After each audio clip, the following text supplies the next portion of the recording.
Hello everyone, मी रोहिणी. माझ्या channel मध्ये तुमचे स्वागत आहे. तर केस नॅचरली सिल्की करण्यासाठी काय करावं हे तुम्हाला माहित आहे का?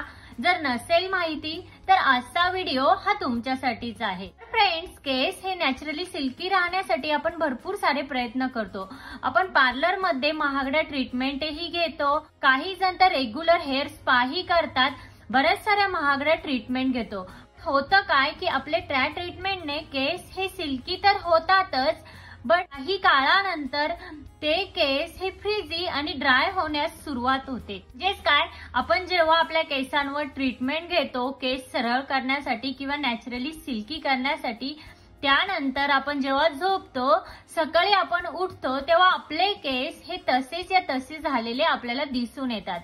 किंवा आपण जर हेअर वॉश केले तर आपण ह्या महागड्या ट्रीटमेंट केल्या असतात, याचा रिझल्ट हा कमी झालेला दिसून येतो. यासाठी आपले केस हे नॅचरली आतूनच सिल्की असण्यासाठी काय करावं हेच आपण आजच्या व्हिडिओमध्ये बघणार आहोत. टिप्स जर तुम्ही फॉलो केला तर नक्कीच तुमचे केस हे नॅचरली सिल्की राहण्यासाठी खूप जास्त मदत होईल. चला तर मग पाहूयात की ते उपाय कोणते. Number 1, hair oiling. तेच केसांना नियमितपणे हेअर ऑइलने मसाज करणे.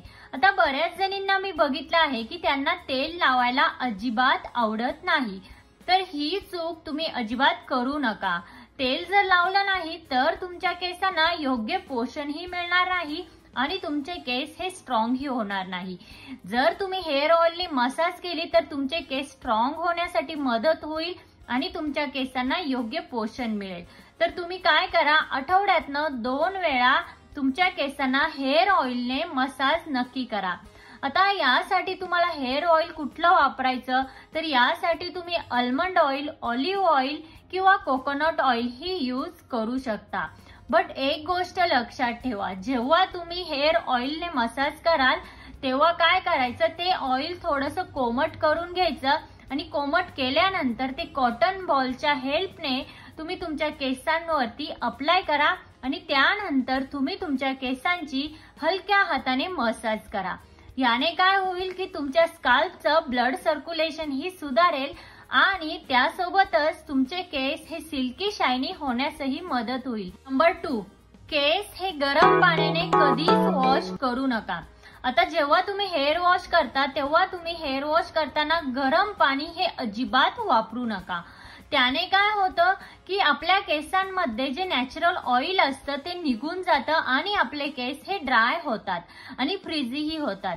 जर तुम्ही थंड हवेच्या ठिकाणी राहत असाल तर तुम्ही कोमट पाणी यूज करू शकता. अदरवाईज तुम्ही थंड पाण्याने तुमचे केस जर वॉश केले तर तुमचे केस हे नॅचरली सिल्की होतात. त्यामुळे शक्यतो तुम्ही थंड पाण्यानेच केस वॉश करा. जर तुम्ही हेअर वॉश करण्यासाठी जास्त गरम पाणी यूज केलं तर काय होतं की केसांचे जे क्युटिकल असतात ते ओपन होतात आणि त्यामुळे आपल्या केसांचं नुकसान होतं. त्यामुळे शक्यतो हेअर वॉश करताना तुम्ही गरम पाणी हे अजिबात वापरू नका, थंड पाण्याचाच वापर करा. तर नंबर 3 आहे, केस पुसण्यासाठी टॉवेल ऐवजी टी शर्ट वापरा. यस, जेव्हा तुम्ही हेअर वॉश करता त्यानंतर तुम्ही तुमचे हेअर ड्राय करण्यासाठी किंवा पुसण्यासाठी टॉवेल वापरू नका.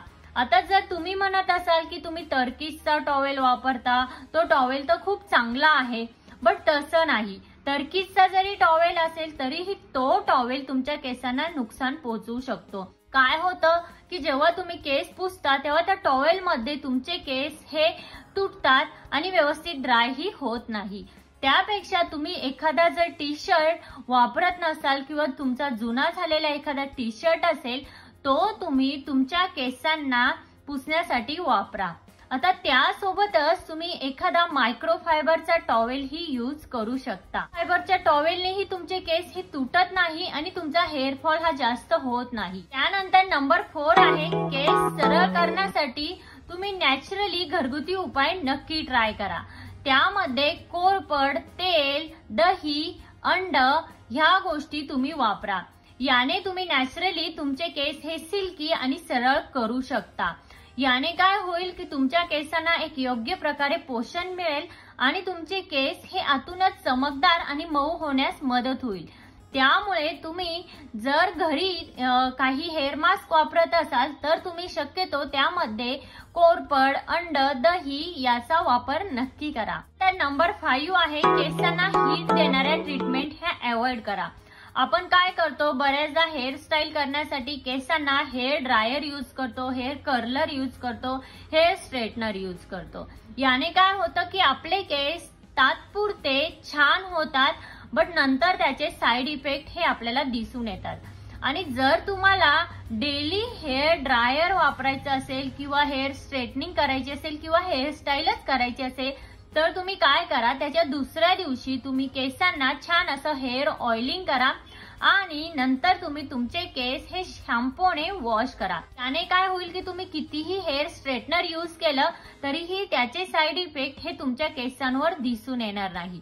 त्यासोबतच आजकाल मार्केटमध्ये हीट प्रोटेक्टंट स्प्रे हे अवेलेबल झाले आहेत। जेव्हा तुम्ही हेअर स्टाईल कराल किंवा हेअर स्ट्रेटनिंग, हेअर कर्लिंग कराल त्याआधी तुम्ही तुमच्या केसांना हीट प्रोटेक्टंट स्प्रे हा वापरा आणि मगच हेअर स्ट्रेटनिंग करा। त्याने तुमचे केस हे डॅमेज होणार नाही आणि हेल्दीही राहतील। तर फ्रेंड्स, ही एक टिप आहे, ही तुम्ही जर फॉलो केली तर नक्कीच तुमचे केस हे नॅचरली सिल्की आणि हेल्दी राहण्यासाठी मदत होईल। तर फ्रेंड्स, आजच्या व्हिडिओमध्ये मी ज्या 5 टिप्स सांगितल्या आहे ह्या तुम्ही नक्की फॉलो करा। खूप सिंपल टिप आहे, ह्या तुम्ही फॉलो केल्या तर नक्कीच तुमचे केस हे हेल्दी आणि सिल्की राहण्यासाठी मदत होईल। आजच्या व्हिडिओमध्ये इतकंच। आजचा व्हिडिओ हा तुम्हाला कसा वाटला? आजचा व्हिडिओ जर तुम्हाला हेल्पफुल वाटला असेल तर तुमच्या फॅमिली आणि फ्रेंड्स सोबत नक्की शेअर करा। त्यासोबतच तिथे जे बेल आयकॉन आहे ते प्रेस करा, जेणेकरून जेव्हा मी नवीन व्हिडिओ अपलोड करेन तेव्हा त्याचे नोटिफिकेशन हे सगळ्यात पहिल्यांदा तुम्हाला येईल। भेटूया अशाच एका नवीन व्हिडिओमध्ये, तोपर्यंत काळजी घ्या। Thank you everyone.